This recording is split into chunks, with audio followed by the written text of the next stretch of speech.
খাই উঠান খাই নিয়ে অলপ আজ উঠা ভাই খানা কোন খানা দিছ না ইসমাইল প্লিজ মুনিয়া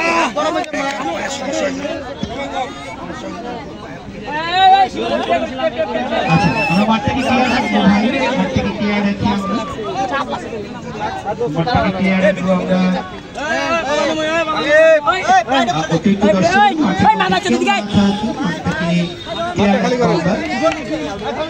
আচ্ছা মহেশপুরের সাপোর্টাররা যারা প্রথম দল হিসেবে চলে গেল ফাইনালে মহেশপুরের দর্শকরা তো এই মাঠে অনেক আছে দলটা ফাইনালে গেছে একটা মহেশপুরের জন্য করতালি দেয় না সবাই ভাই এটা করতালি মহেশপুরের জন্য সকলের কাছ থেকে আসলে আমি ঝালবাড়ি অঞ্চলের মানুষ ধারাবর্ষক হিসেবে এই মাঠের প্রথম এসেছি আর ঢাকার মতো জায়গাটা ধারাবর্ষক দেখার জন্য যে বাংলাদেশের বিভিন্ন প্রান্তে তবে এখানকার আতিথেয়তা অনেক মুগ্ধ হয়েছে আমরা এত চমৎকার এখানকার দর্শক এখানকার অডিয়েন্স যাই বলি না কেন এখানকার ম্যানেজমেন্ট কমিটি যারা প্রত্যেকের জন্য শুভকামনা রাখবো এবং দর্শক মনে রাখবেন আগামীকাল বিকাল 4টায় আগামীকাল রবিবার এই